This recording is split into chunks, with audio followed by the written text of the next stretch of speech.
I hope that video is really going to make it to YouTube. Even if it doesn't, that's fine. I'm satisfied. I like this Silvier 180 camera. Even if this is real. It's the fantasy is something that I've always dreamed about all my life. Ever since I saw the movie Brainstorm, the idea of ever being able to experience what somebody else has experienced. This is like the closest it's ever going to come in my lifetime. I don't ever expect there to be neural links that'll give you that capacity. That's all science fiction as far as I'm concerned. Because, as I've said, if your eyes are not enough for quick perception of information, look, people with cochlear implants have not been... Have you ever seen that movie called... I think it's called, like... It's not Heavy Metal. It's like The Sound of Metal is the name of the movie. It's about this drummer who goes deaf. He loses his band, and he's like thinking the future is a great movie for the future that we're facing, and it's a life-changing future, some for better, some for worse. Sounds like lyrics to a Beatles song, or there is a Beatles song that talks about that. And in my life, I've loved them all. Yeah, let's see if I can sing it. Dun ding dun dun dun ding, dun ding dun dun dun dun. There are places I remember all my life, though some have changed, some forever, not for better. Oh, some remained. All these places have their moments with lovers and friends I still can recall. Some are dead and some are living in my life. And you're in the view, Mom. I'm videotaping. Sorry. I'm singing a Beatles song. You're okay. People seen you before. I had another video with you in it, so. Some are dead and some are... Maybe I should start that over again. I may include it, I may not. What do I have to worry about, you know? That's all faith right there. What is there to worry about? I mean, if I'm worrying about people coming out to get me, and people do come out to get me, you have something to worry about. So, some are dead and some are living in my life. I've loved them all, and of all these friends and lovers, there are no one that compare to you. And these memories lose their meaning when I think of love as something new. Though I know I'll often... I think I've forgotten the lyrics. You go look up this song. It's a fantastic song. I think I've really dumped the lyrics. I see a web right there. There's a spider here. There is a spider here. A little itty-bitty spider. You know what? I think I can bring this closer to him. Wouldn't that be fun? I like little spiders. You can see them with this camera. You can't see this in 2D. You can only see this shit in 3D. 2D is almost impossible to see. Okay. Says, are you ready for my close-up? Yes, I am ready for your close-up. Whoa! Okay, what happened? I think I just ruined his web. Okay, well, you saw him. He was trying to make best use of what I just ruined. Maybe he cut himself. No, he's still there. Where is he? Is he on this thing? He won't hurt me. He missed a spider. Spider! He is our hero. Spider! Must stop Spider! I promise not to kill you. Don't. Spider! He is our hero. Spider! Must stop! Step on, Spider! We love you, Spider! Ooh. Okay, where does that one come from? It's a TMDG song, remember? It comes off of Flood, I think. Whoop. Sorry. Mr. Octopus doesn't like staying. I just hope this guy doesn't fall off the back of this beam. Or I'll be a real sad person.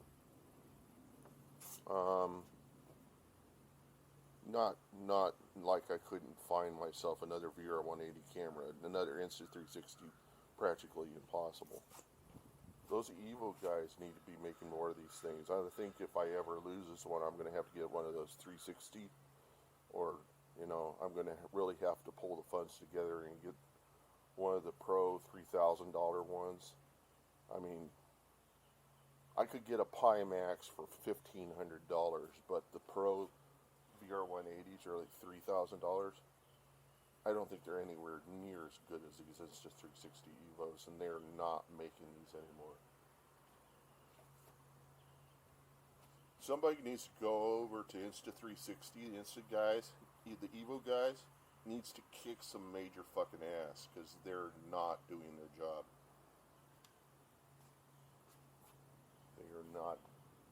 Maybe they're avoiding whatever catastrophe may befall us in the next 2 or 3 years.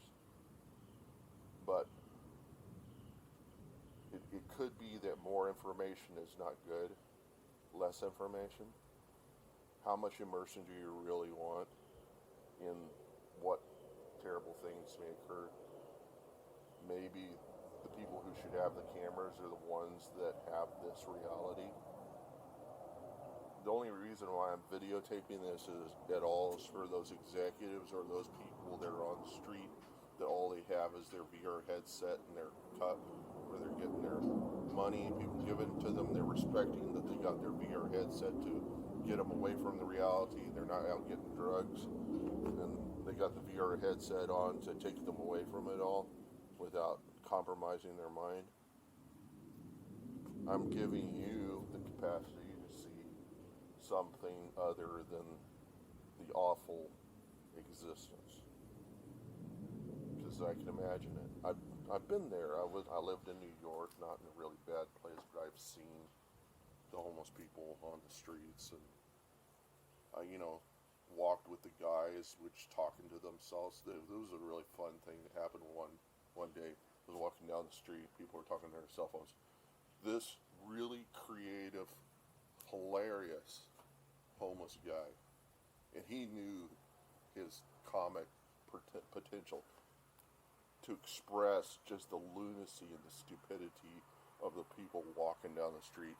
He picks up a telephone, the old kind with the modular phone jack things, just the string coming off the phone, going down the street doing this, talking to who hell knows what, to the people that are in his own mind. That's all I can imagine. No, I know he was completely aware of what he was doing. He was making fun of all the fuckers around him.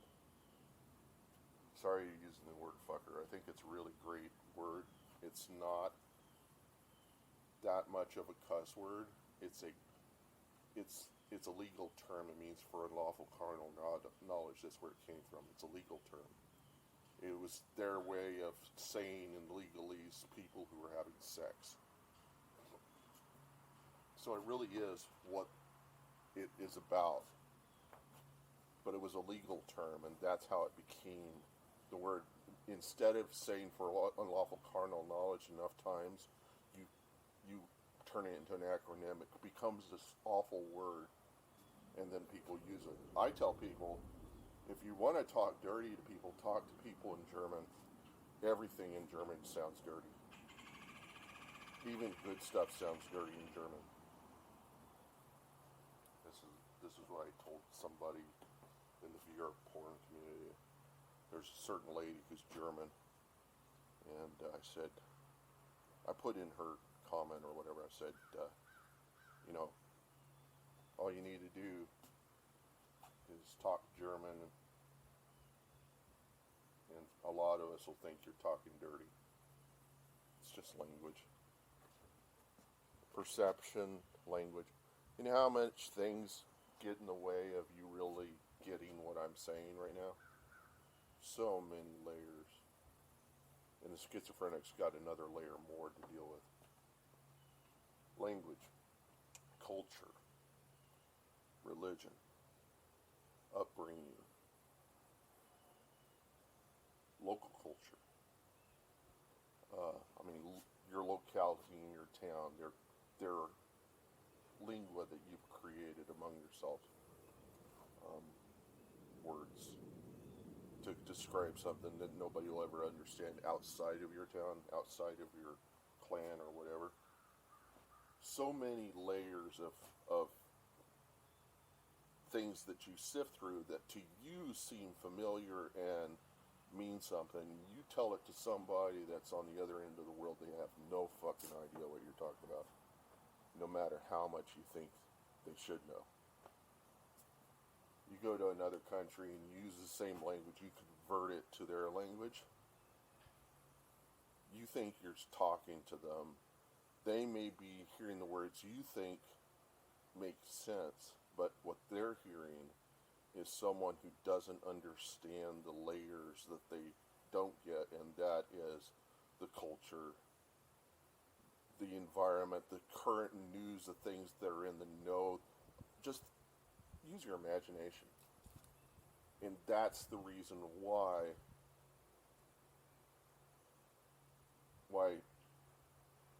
Jesus never used a tape recorder.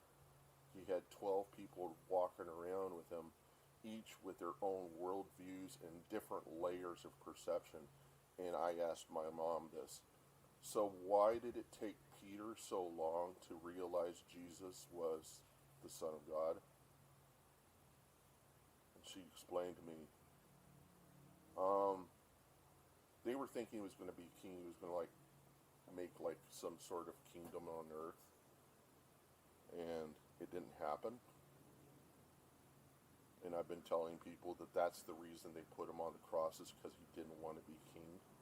He didn't want to overthrow the Roman rule. He wasn't here to change the here and now. He was here to change the inside, change us from the inside out. Change comes from the bottom up, not from the top down.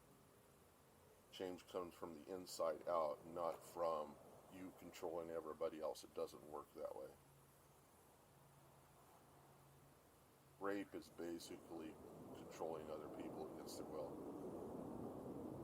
Slavery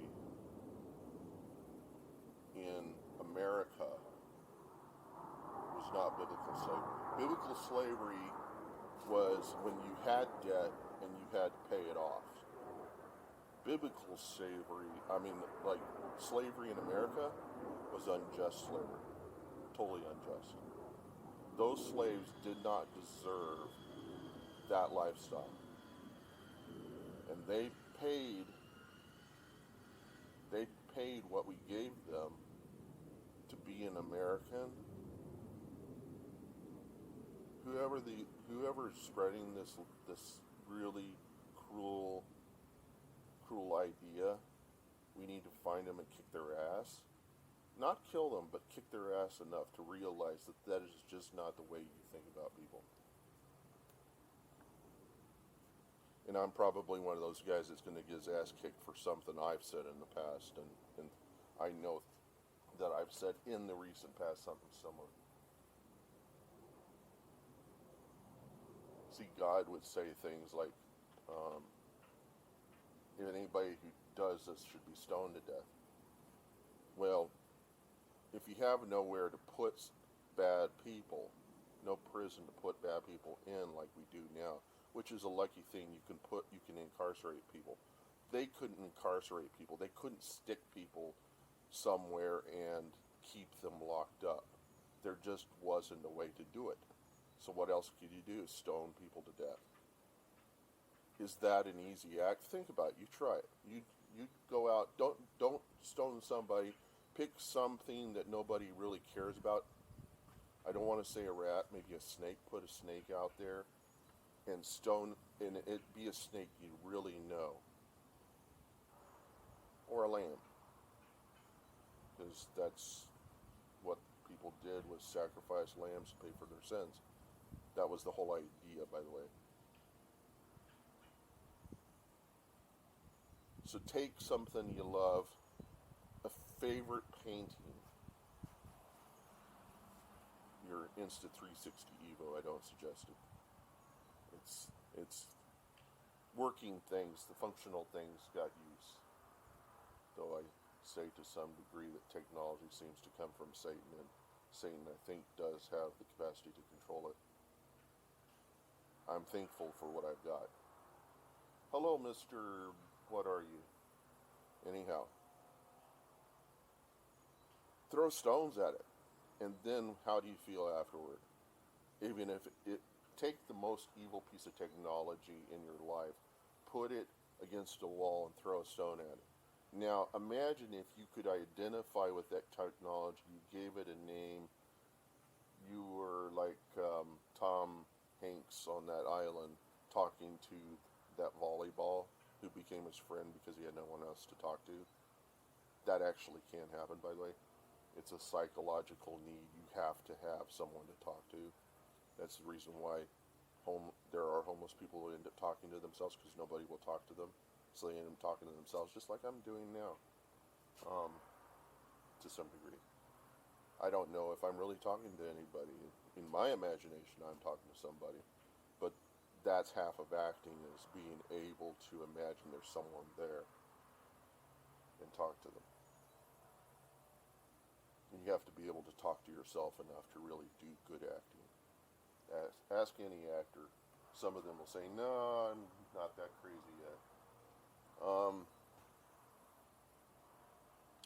Anyhow, get that evil, whatever it is, throw stones at it. May make you feel better.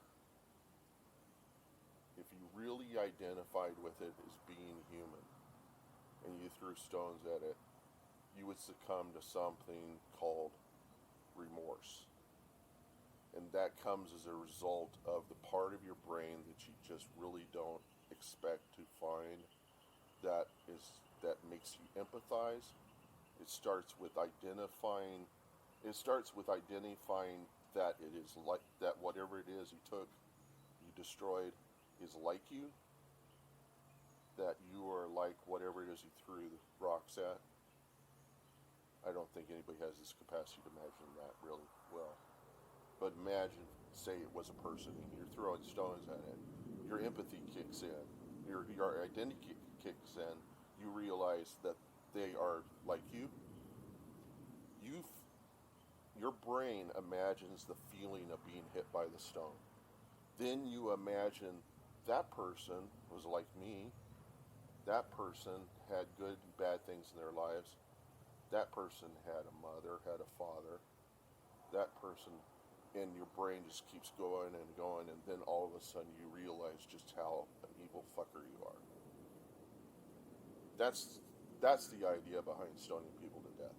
It was not a good thing, and everybody in that community had to do it to that person. That's how you find your psychopaths, because the psychopaths are the guys that enjoy doing it. Everybody else will succumb to sorrow and remorse after that. Some people will be happy they've developed an attribute of psychopathy. They'll be happy they developed what they think is being tough and is actually a very evil attribute. I have an attribute of psychopathy in my past, and actually I still kind of have it, is the parasitic lifestyle. Living off your parents, living off an arm of flesh, coming from somewhere, not really working to get the money that you are getting. The money I'm getting is not coming from taxes, so you don't have that to worry about. It is coming from someplace. It is a place that was basically like a jar that had money in it already, and they had allotted lots of money with the expectation that somebody would take out of the jar. And it's kind of like those guys that you get on the radio there or whatever. They say, "Did you fall succumb to what was it? That asbestos stuff?" You've seen the commercials, and then they say, "You could get a great settlement out of it." Same idea, just not a terrible thing. It was something they planned.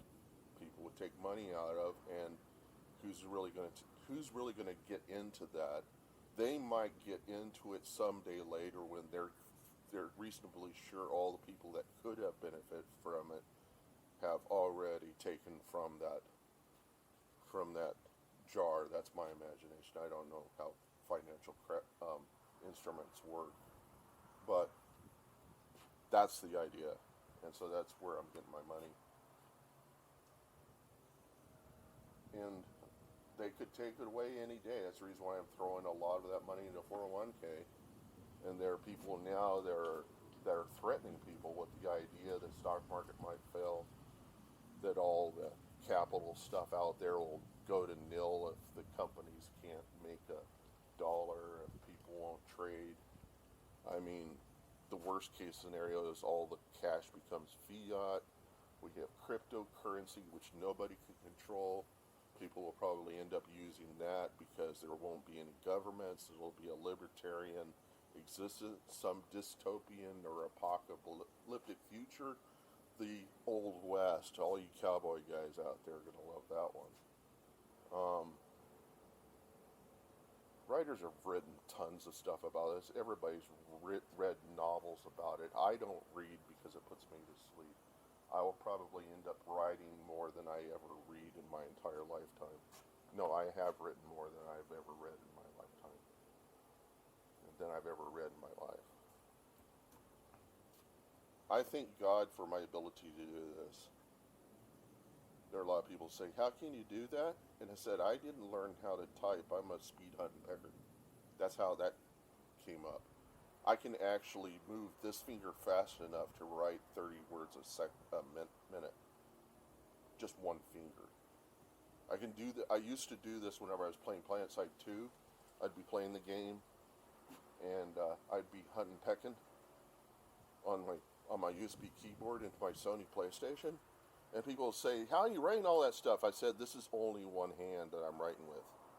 And they'd freak out because they're thinking about their cell phone and how fast they're able to do that. Those little, what are they? The gestures that we had on our Palm Pilots on how to make really fast notes. It developed out of that stupid fucking gestures for the Palm Pilots. Such a useless piece of crap. No, Palm Pilots were great at the time. I had to program one at one point to make something I thought would have been a great technology, but the stuff I needed wasn't there. I needed Bluetooth, and I ended up using a Erdahack, an infrared OBEX. No, I couldn't even use OBEX for what I was doing. I had to have direct IR communication. I had to actually be messing with packets. OBEX is really just for getting mine type stuff over from one end to another. It was something that was really for somebody else's technology, not for mine. I had this idea of something called community, and the idea was that you could enter some networking event and find the people that had your tastes and chemistry. Basically, what we call that eHarmony crap. And those eHarmony guys, if I was really a very crude lawyer, a really cruel lawyer, I could have come out of the woodwork and demanded my cut. I didn't, because damn it, you guys worked hard for that stuff, and I don't think I really was close enough to it. But we had similar ideas. Mine was that I had taken people's psychology and reduced them to vectors and then used dot products to determine something my father said that his friend said the dot product of me and Marilyn Monroe is absolutely zero. That means that we got zero in common. If you know about dot products, and I thought, hey, wouldn't that be cool? A single vector, just a what would they call them? Unit vector. Unit vector for every single psychological thing about you, and then you do a dot product between that and someone else. And if it ends up being negative, you don't want to be around them. If it ends up being zero, you really don't have anything in common. If it ends up being positive, you got something in common. And so this little Palm Pilot sitting here doing these Bluetooth searches within a 30-foot radius,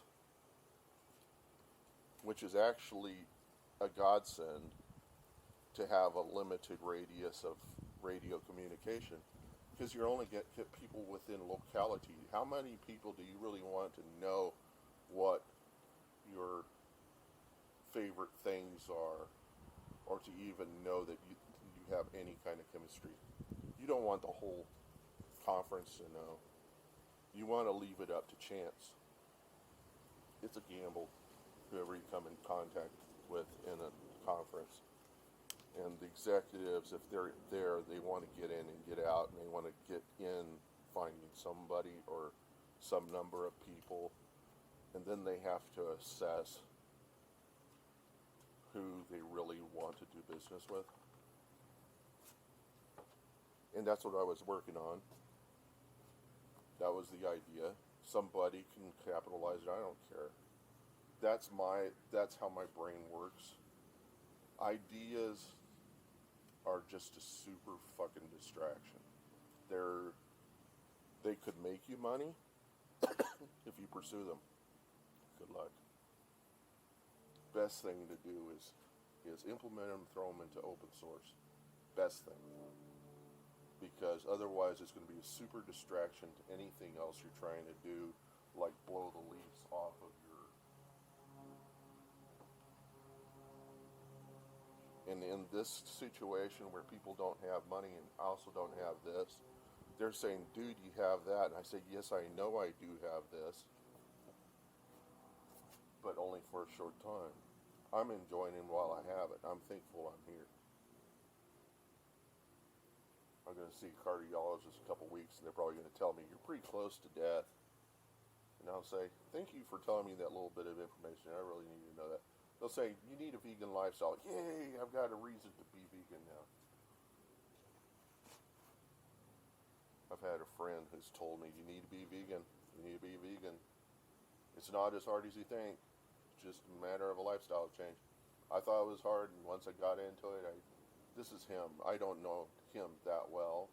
I know him in alt space. His name is Al. People think his name is AI. It's Al. He wears brown clothes. To me, he looks like, what's his name? Is it Judd Nelson or whatever? The guy that was in The Breakfast Club, the one that was really kind of shabby, that his father, the character he was playing, gave him a Christmas present, which was, he explained, was a burn hole in his hand from his father's cigar. I think that was the idea. And he was really just trying to get all those other stupid teenagers there into his reality. He immersed them in... Yeah. That's the reason why that John Hughes film was so fucking... Was it John Hughes? It was a John Hughes. He made all those. He was the guy that made that Rat Pack of teenagers. And I don't know... They're thinking it's half a curse and it's half a blessing. You know, child actors, teen actors. They want so much to be